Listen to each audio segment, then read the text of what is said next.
Welcome to the Mojo Podcast, a place for curious minds to fill up on insight and inspiration to apply to your life, so you can keep your mojo flying and not falling.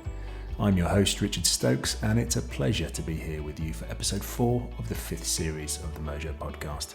And in this current series, I'm talking to a group of people I call the practitioners, experts in their field who have truly walked the walk before talking the talk, and whose wisdom, advice and tips will help you and your mojo. And frankly, their stories will inspire you too, perhaps to get a little unstuck, to move forward again in the direction that you choose, to find flow over resistance.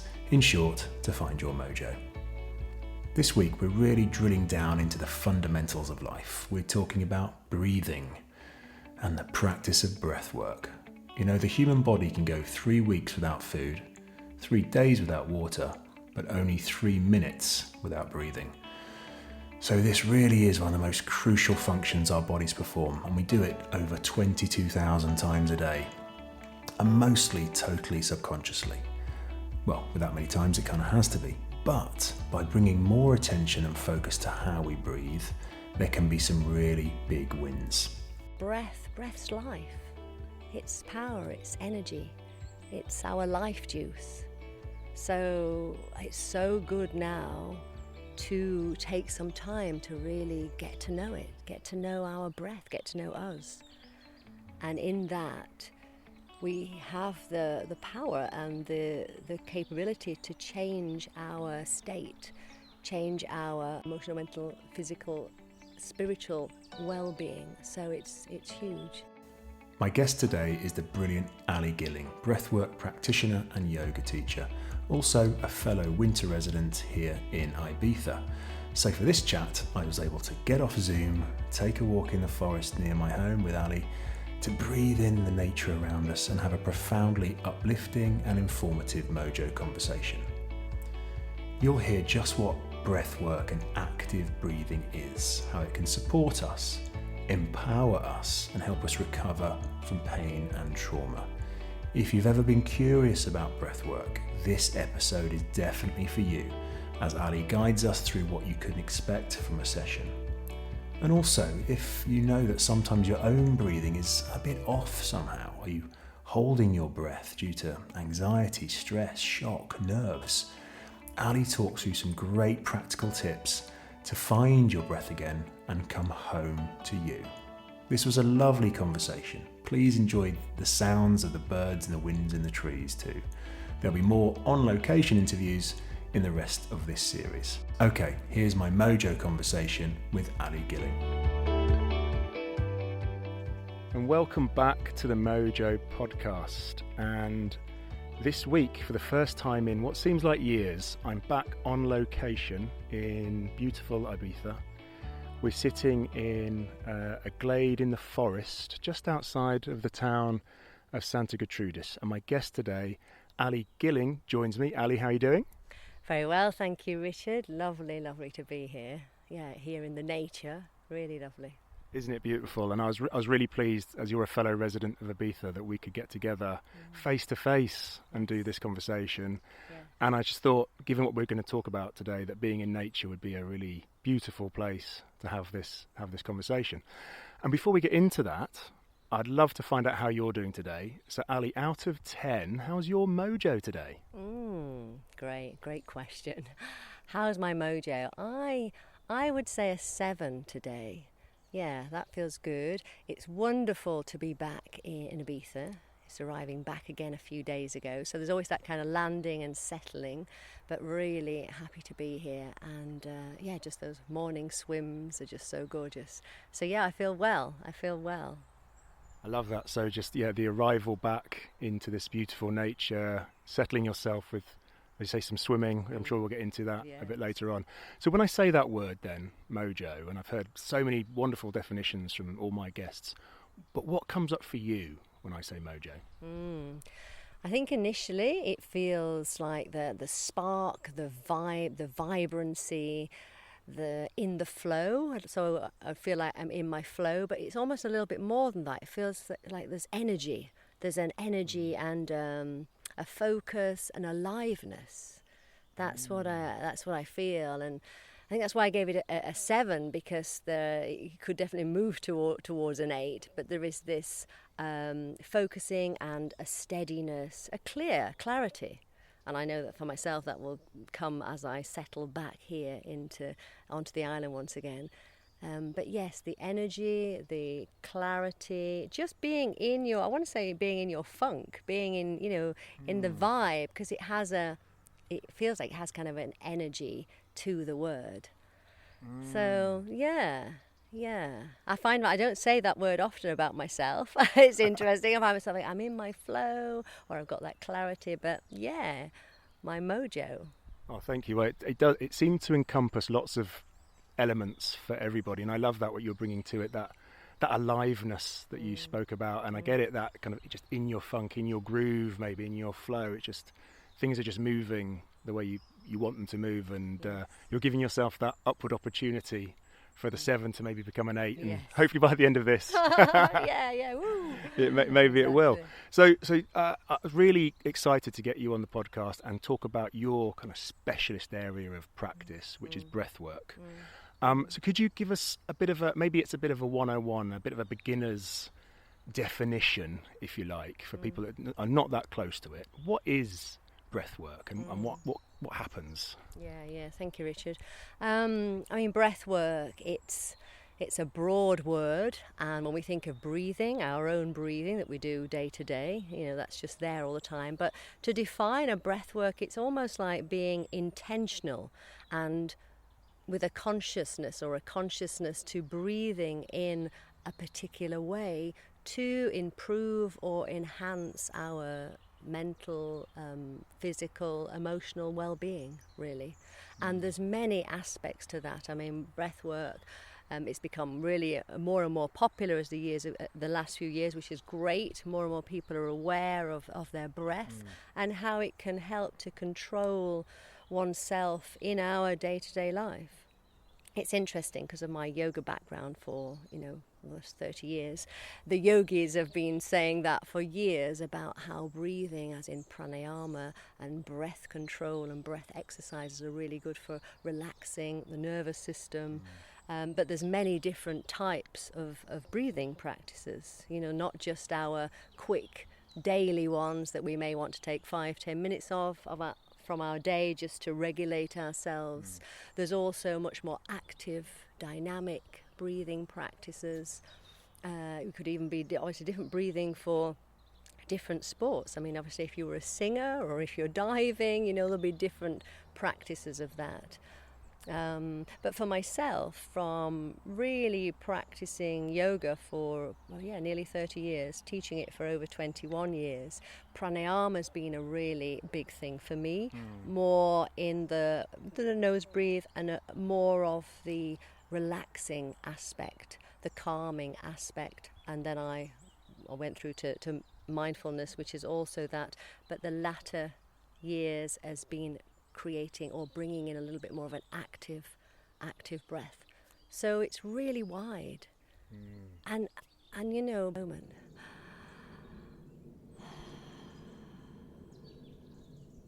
And just letting things settle a little bit, that breathing space. Yeah, beautiful. Then I'd like to maybe we're going to come to this, and maybe some tips on how people can do exactly that. But just hearing you breathe just so calmly, then I found that just sitting here very peaceful. I think everyone will find that as well. So we'll come on to maybe some little tips around that towards the end. And Ali, I'd love to get into, you've talked a little bit about your journey to where you are now via yoga. And I know this involves India, sort of the home, obviously, of a lot of this thinking, a lot of these modalities. Can you give us a little bit of your potted history of what's brought you to here, where we're sitting in this lovely piece of nature here in Ibiza? Yeah, absolutely. So it's interesting, actually, because I first went to yoga after, I think it might have been about 92. So I'd done my degree in textiles, and then I just knew I wanted to go, mainly to go to India, actually, for the textiles, funnily enough. It took me on a very different journey, but that was my initial desire to go. And I just did a few different jobs for a couple of years, saved money, and then went out there. So the first 6 months was traveling, but then I found this yoga teacher, and I hadn't done any yoga there at all. So it was my very first introduction to it. I remember it was in this beautiful city of Varanasi, Benares, and I went to this one-to-one teacher. I just went to his home actually and had hours and hours of just learning yoga, lots of breathing, pranayama, meditation, and also the philosophy and the Sanskrit of yoga. And I loved it so much that I let go of my return ticket, which was then, by that time it was already a year. And I just knew that I needed to explore this more. So I stayed another year and really just went on a little bit of an ashram journey of going to all these different yoga schools. And I practiced also a couple of silent meditations called vipassanas, and just dived in to the spiritual side of India. And it absolutely changed me. And then it did, because when I came back, I then was just wanting to explore more yoga meditation base, because I feel I'd always had that questioning, really from an early age, that something else there, and touching on the yoga practice and how it made me feel was something really special, that it definitely changed the course of my life. So then I went back a few years later and actually trained in Kerala, the Shivananda Centre, as a yoga teacher, and then came back to England. But I'd lived in a few other places. So I lived in Australia for a while, and Middle East and India. And then I just started teaching yoga and meditation. And that's really been my journey for quite a few years, running retreats and having quite a, I'd say, nomadic yogini life. So then bringing it more up to a little bit now of the present, probably about the last 5-6 years, I just felt that while I love teaching yoga, that bit is lovely, but there was something else. I almost felt I've been teaching it for a long time. There's something else. I wanted to go a little bit deeper with myself and deeper with my clients. And so then around the 2019 and 20, when obviously a lot of my retreats stopped, kind of world came to a standstill at that time. And it was interesting because there was quite a lot of friends and yoga teacher friends that was then going on to Zoom to teach yoga. And I had noticed that I'd got a bit of resistance around that for me. And I was starting to feel like the few years before, there's something else. And then it was coming back to the breath. And funny enough, in my yoga practice over the last few years, I did actually have a hip injury. And so I was always managing that. And I think as I was getting older, I started to feel I didn't want to my body doesn't want to be jumping around my mat all the time. And what's that about? So that brought me to breathwork and actually exploring that a little bit more, but also working with more somatic yoga practices, so much softer, much more kind of felt sense, feeling into the body. And I remembered at that time that I had done this more conscious, connective, transformational breathing course, a foundation course a few years ago. And at the time it was powerful, but it's almost like, I love that quote, it's a bit like when the student's ready, the teacher appears. Yes. And I was at that point where I was then questioning, well, how do I want to, what's my work look like, and what do I want to offer? What do I want to give back? Working also at healing aspects of myself through the injury and through the breath, and then ultimately felt that I wanted to give it out and offer it out to others. But in that experience in 2020, I had a few months where I really was breathing this more conscious, connective breath work a lot, probably for at times it almost like was every day for a couple of months, and it was incredible. It was quite a cathartic release actually, which completely surprised me. But there was also, I want to say there was also a lot of healing that started to happen around my hips, and I realised there was some trauma there, and there was within the pain, and so I was breathing through that, this more active breath, and so much was released. So much so that while the injury, physically there's still bits there, but the pain and the tension and that emotional charge was gone, or has gone. And so it got me really fascinated into this type of breathing, which is very different from pranayama. Right. So it's very different from the more relaxing nose breathe, where we relax the exhale, when we're doing that for meditation. This style of breath work, it's got a few different names. It could be seen as holotropic or transformational. It's more of an active breath, a little bit like Wim Hof, which many will know about. Right, okay. It's got that same active breathing. It's a little bit different, but it's got that same charge, and that can be, we would practice that to get into a different state, but also it can bring up perhaps old past memories, wounds, trauma, and bringing it up. And what's so amazing within this practice that I found, and I definitely found that for myself, that the body, it's like the body holds it all. The body keeps the score. Yes. Any experience, any life event that's probably could have been a little bit challenging, it's stayed in the body. And when we give this time and space to bring it up to the surface through this active breath, it can be released. And that could be quite in one go, or it could be over a course of a few sessions.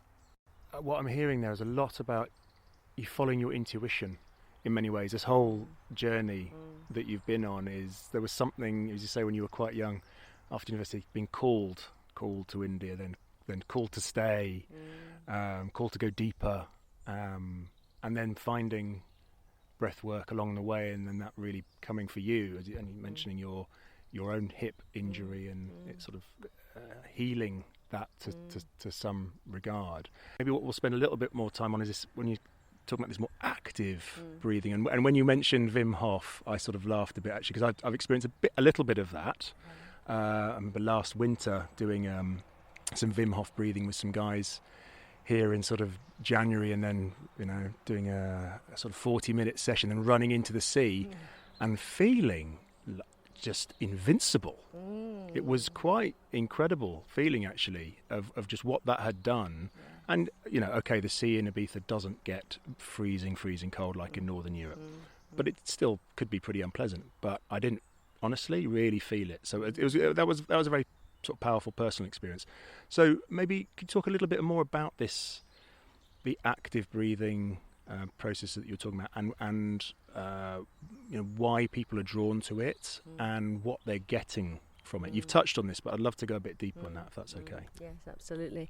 So it is an active breath, and really we certainly wouldn't want to be doing that a lot, because ultimately we want to be breathing through the nose. A day to day we want to be breathing through the nose to be relaxing the nervous system. So our parasympathetic nervous system, our rest and restore, is there throughout the day. But for specific times when we really want to activate very slightly, I say this tentatively, slightly activating the body, which in that state, it can bring about things that have just been a little bit hidden. Like the body is amazing. Imagine if we had a situation where we heard some upsetting news, but we were in a crowded room, so we couldn't feel that in the same way. We might have immediately wanted to cry or shout but we almost like swallowed that because we were out with people, and the body so cleverly will just pack that away and think, oh, well, we'll look at that another time. Or what we also would have probably done if we'd have heard some upsetting news or traumatic news, we would have held our breath. We almost don't know we're doing that sometimes, but we would have just held our breath. So many of us have this dysfunctional breathing pattern. You know, we have that quite a lot until we start to work on with our breath a little bit more. So in this dynamic breath work, what we're doing is slightly activating the body. So we're bringing a slight stress, so that's the sympathetic nervous system, which we mostly know as our fight and flight. We're just raising that a little, and that's done by a more active in-breath. And then we're just letting go, so a passive exhale. And when we start to breathe in that way, now it might seem fast, but it doesn't have to be, but there's a steady rhythm. So we would start to just breathe a little bit in that way to activate the body. And in that, we are triggering perhaps some emotional story or event or situation that has been buried. And we're bringing it up because pretty much that if we have had this intense experience, that would have raised our stress response. So we're bringing it up within a safe space. So for example, when I'm guiding the practices, it would be really in a held space, so the client can feel safe and supported, and going through it slow, and obviously listening to my cues, and finding also a place, which I find is really important, is to also find a place before you even start the practice, a place where you can feel, where's your resource? If you ask them, where would be your resource? Is there a place somewhere in your body that feels okay? Well, it could be great, but even if it feels okay, might be, my tummy feels good, okay now, or my heart, or even legs, it can be anywhere. And if that's a little bit hard to locate, if someone's really feeling quite anxious and stressed, then it could be, what's your favourite place? Somewhere in nature, it could be anywhere. And just to resource oneself first, so the space is safe and held, and then begin this active breath. It's incredibly powerful. I mean, there's so much could potentially be released. I mean, we don't want to feel that it's got to be cathartic, because absolutely not. There can be all types, but just that breathing in that active way. And often within the experience, sometimes the body could start to tingle. And again, I would reframing all of that, so there's no surprises. This could happen or that could happen. But really just know it's just the body and the breath balancing itself, because we're starting to breathe differently. So we're actually taking in more oxygen into the body. When we are breathing in, more oxygen is coming in, and then the exhale is to relax. And it's a continuing breath.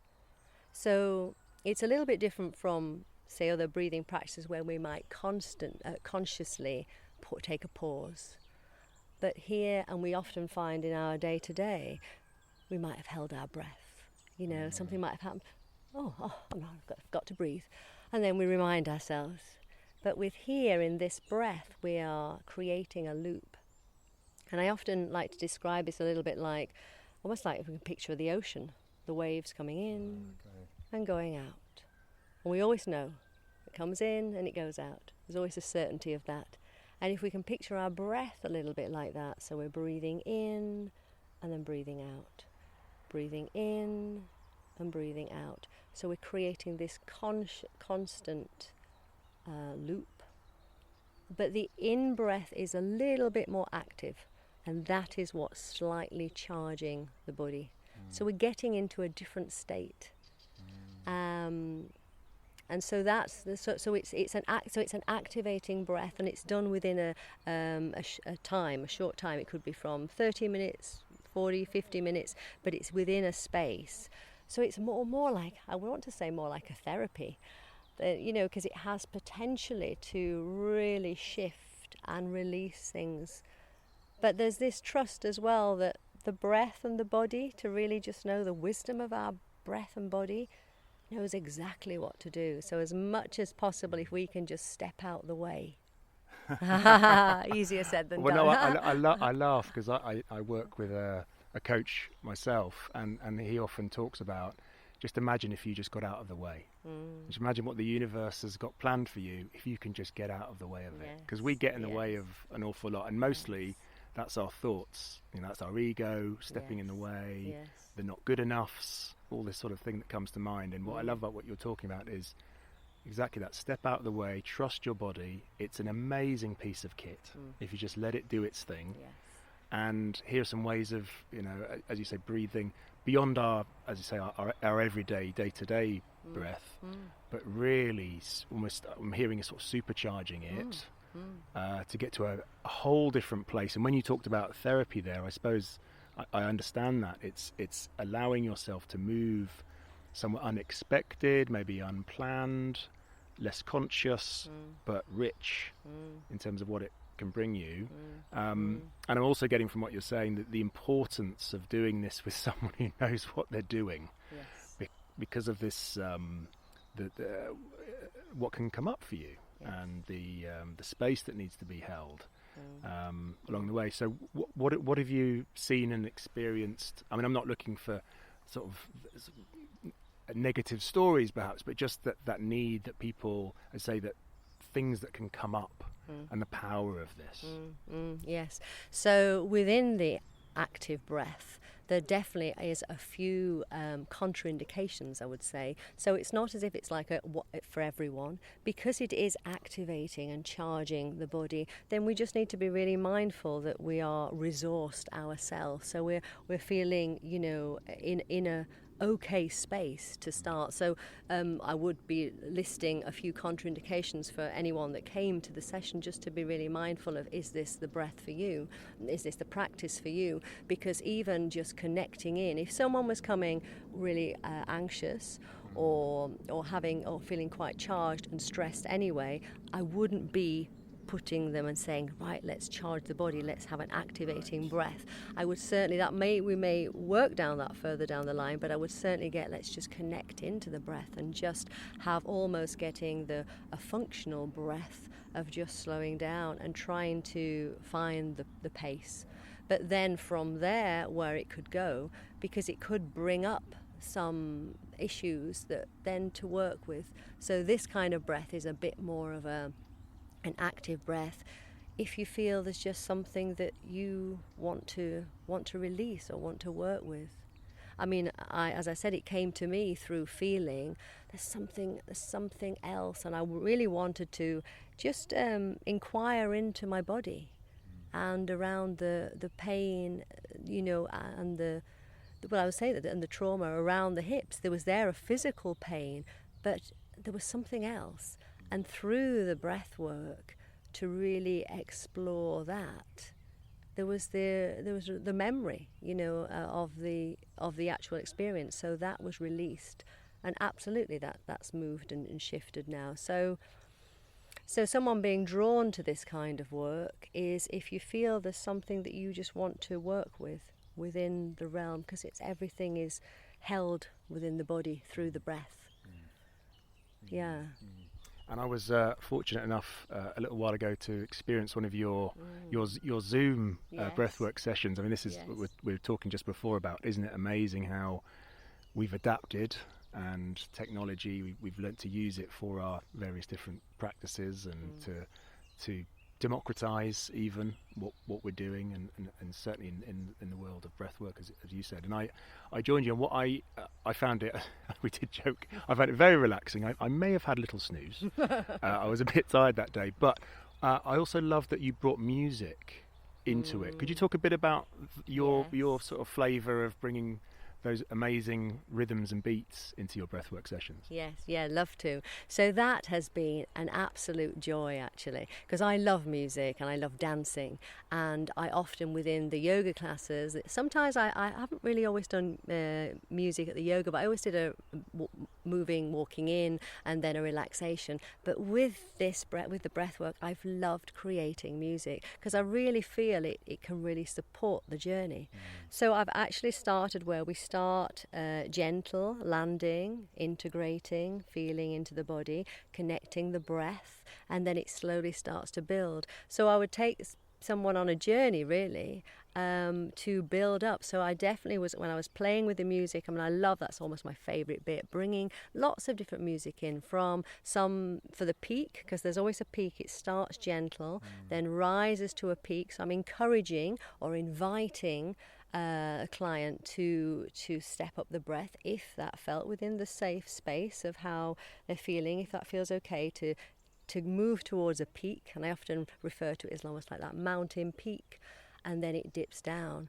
So I've enjoyed playing some quite dance music sometimes there, not always, but a little bit, or even some more ceremonial music at either side. And I've absolutely loved that. And I really feel it enhances the experience. And then maybe at the end, some little bells, or I'm actually wanting to collaborate this winter with others. I really love that to collaborate a little bit more, and even with some sound healing and bringing in that, so it can be a whole expansion, immersion of sound and music. So that's great, Ali. So you've got your own, I'm getting this real sense of your own style and flavour of bringing the music into the breathwork sessions, be that, as I experienced, remotely on Zoom, and I know you're doing sessions and retreats in Ibiza and other places. How can people find out more about you, work with you, come on retreats with you? What's going on for you this winter? Yeah, lovely, thank you. So, well, my Instagram, which is and Facebook, always can be connected through there, and I'm on there as The Medicine of Breath. Which it feels very, very appropriate. That came through really loud and clear when I was doing my training. It was like it's medicine, absolutely. But really, as on one-to-ones as well, which is really, really important, and a great way of someone to start working with me in a few sessions with anything particularly that they wanted to share, and to just explore that over a few weeks or a few sessions. So one-to-one is a great way, but I do in person. If anyone here is in Ibiza, I'm doing a few in-person programs over the winter. But also I do online. I do a new moon breathwork ceremony, and that's once a month. And then I'm also doing women's circles. Both of those are online, which is great because also that can reach the crowd, my clients also from London, which is really good too.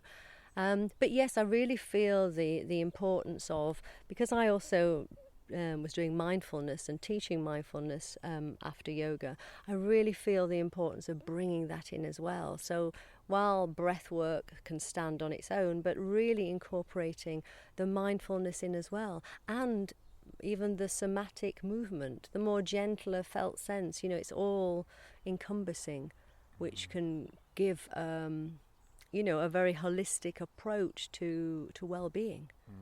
That the active, the conscious, connective breath work can be there in itself, but also, and of course the yoga can, but to bring them all together as these three modalities for healthier well-being. I'm also lead mentor on my training that I did a few years ago with integrated breath. So I train, I'm the mentor on there, so there's a training that comes through which is new breathwork practitioners coming through there every 7 months. So that's really great to be a part of that. Yeah, and you did mention right at the beginning, you've seen somewhat of an explosion of whether it's more people or more consciousness around breathwork, and obviously people who want to learn to be breathwork practitioners. And what's bringing people to this, do you think, to this space? Yeah, I think I feel that there's more that awareness now of how we can take care of ourselves, taking responsibility of how we can look after ourselves. So, I mean, working on a daily practice, that could be just really waking in the morning and taking care of yourself, drinking lemon water and sitting and connecting into your breath, just having a little bit of a movement, a swim perhaps if you could, but just taking some tools that you can use as a daily practice. But I do feel breathwork, I'm delighted. More and more research, more and more interest is in breathwork now, and recognizing that it really can support our well-being, from all kinds, from just taking, a quick hit for a few minutes away from the desk to work on breathing that way, to a actually dynamic, active, hour breath session. But yes, there's more research and there's more knowledge now recognizing that it's important. And so that means there's also more people wanting to train, so which is great because it's just coming out more into the world. And on that, I'd love to just get, if okay with you, a couple of, maybe a tip or some tips for people in that, maybe it was the office environment, now it's probably the home office environment. Because I speak to a lot of people as a coach, and there's lots of overwhelm. There's people who are working terribly hard. Burnout is, they're on the road to. There's anxiety. Now, I'm not going to suggest, as you said, a quick bit of breathing is going to solve for all of that. But what would you say to someone who is feeling, maybe it is, I'm just feeling really overwhelmed with my day. As you said, maybe they have just forgotten to breathe as much as their body needs that day. Is there a technique or something that you would offer to somebody just to do that pause and reset that you mentioned? Yes, great question. Absolutely. I would say the more, when I was teaching mindfulness, actually, I went into the offices in London for a while, and it's very much connecting to the breath. But sometimes it can be a little bit difficult if you were saying, try meditating 10 minutes a day. That sometimes could be quite hard to find that flow, but connecting it through to the breath. So it could even be just bringing that awareness to the breath and doing some really simple breathing exercises. The one that I think is really good, to begin with, the exhalation, so the relaxing of the exhalation or the lengthening of the exhalation is definitely going to bring down our parasympathetic nervous system, our rest and restore, imagine coming away from the screen. But there's this breathing practice called the square breath, or sometimes called box breath, where it's really simply following your breath, and you might just breathe in. It could even just be 3 counts or 4, and then 3 again, and then 3 and 3. So if you imagine a bit like a square, so you'd be breathing in, say for 4, hold for 4, exhale for 4, and then hold again for 4, and work like that. And what's so good is because there's a little bit of awareness on the brain, needs to focus on that. It's not just, I'm just in and out. There's a little bit of to focus. Yes. And certainly if you were counting, so it's tuning in, and it can just relax through the body, relax the nervous system. So I would say that's one that's really good. There's another one that I was doing a lot when I was teaching mindfulness, and that's called the 3-step breathing practice. So you absolutely could do that any time in the day. You could actually spread it out longer. 3-step could be 5, 5 and 5, or it could be 1 minute, 1 minute and 1 minute. So it can be small, and that would be just take a pause, aware of your environment, aware of what's going on. So you're aware also of the thoughts, all the buzziness, all the overwhelm. Okay, this is what's going on. So you're not trying to push it away immediately. You feel it, you acknowledge it, it's there for a few moments. And then you go, okay, now I'm going to just put that on the back burner. I'm going to tune into my breath. And then often, which I think is a really great resource, is to maybe feel into the belly and to see if you can just take those deeper breaths, so your more diaphragmic breath, for a few moments. And then the third step is to visualize expanding. So you've tuned into the breath, expanding that breath out now. Imagine it going all the way down to the tips of the toes, up to the crown of the head, down through into the fingers, expanding. So you're radiating that breath out to the whole of you for a few moments, and then coming back into the world almost. So you're aware of what's going on. And it's often, sometimes, I love this image of a little bit like, gosh, I wonder if I can get the name now, when we think of like an egg timer. You know, it's almost like, so it starts off where you're really, okay, this is what's going on. It's quite full on. There's lots going on, and you're drawing it in.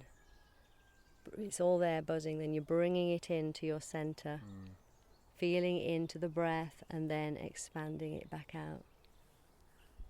Beautiful. Yeah, I felt calmer just hearing you describe it.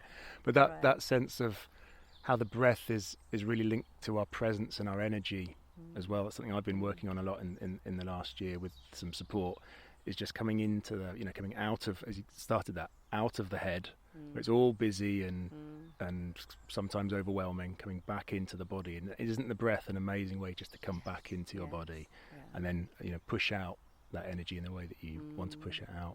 Fabulous. And Ali, last question really, and you have touched on much of this as we've gone through, but I'm just really curious, given obviously you've got some clear practices in there that you're coming to every day. Is there anything else that you're doing every day or regularly that you just know, for my mojo, going back to that first question I asked you, to be the more the 8, the 9, maybe even 10, this is what I need to do? And I've got that done, I'm in a good place. I think first thing in the morning is so important upon waking, to take time for ourselves. I think that is so key. And I feel very blessed that I've, ever since from doing my yoga training, my early 20s, that felt very key. So important to wake up and have me time. So obviously it can depend how busy a day, how much time we can give to that. But upon waking, just really taking those few moments. So if you can, as soon as you've got up, to have a few moments just connecting into your breath. I mean, for some it could even just be 5 minutes. But I noticed that if ever there's time when I'm traveling that doesn't happen, it's amazing how I feel a little bit out of sync. Just a little bit, and then it becomes, and you only have to do it for a short time to realize the benefits are so great that you don't want to miss that day. And I would say starting off eating well, that's sometimes like a croissant first thing, which is nothing wrong with that, but it's like if you can put something good in my body first thing, it's almost like I'm starting the day off well. And of course, when you're somewhere beautiful where you can have a swim or there's other things, but I would say upon waking to really connect into yourself. And obviously the cold water, for me, I think the cold water is amazing. It does change the state, as you experienced, that it's amazing, isn't it? And the breath and that. So the breath being an active breath, it doesn't have to be a long. I know I was describing the conscious connective breathing practice as a whole, but actually the breathing, it could just be for a few moments, an active breath firing up, and then I think you'd find your mojo. Well, that's I think a great place to end. Ali, thank you so much for joining me in the forest today and joining the Mojo Podcast and sharing your wisdom and experience, your story. We really appreciate it. Thank you so much. Well, thank you, Richard. Thank you so much. Really lovely. Well, that felt like a conversation we all needed to hear. I've been way more conscious about my breathing since I met up with Ali. Beyond the calming influence of her voice on my breath, and hopefully yours, there's so much to learn and take away from this episode. Overall, of course, the power of our breath and how we can change our state and even heal ourselves through better breathing, as Ali's own story attests to. I've had other guests previously on the podcast talk about the power of breathwork in their own lives. Someone who conquered cancer and an Olympic athlete. So there's clearly something really important here that we need to bring our awareness and consciousness to. And from Ali's own journey, I really enjoyed hearing her trust in her own intuition, which is a constant theme of her story, following her calling and seeing what arrived for her. Now, over in the show notes, you'll find links to find out more about Ali's work and the retreats that she holds, often here in Ibiza, to get out of our dysfunctional breathing patterns and help unleash that power within us all. I really hope you enjoyed this conversation as much as I did. All I ask is perhaps you share this episode with a friend who'd be interested, and also leave a short review of the episode over on Apple Podcasts. This small act allows many more people to hear the podcast. So I'll be back in 2 weeks with another interesting and inspiring guest for you and your mojo. And until then, I hope your mojo continues to flow.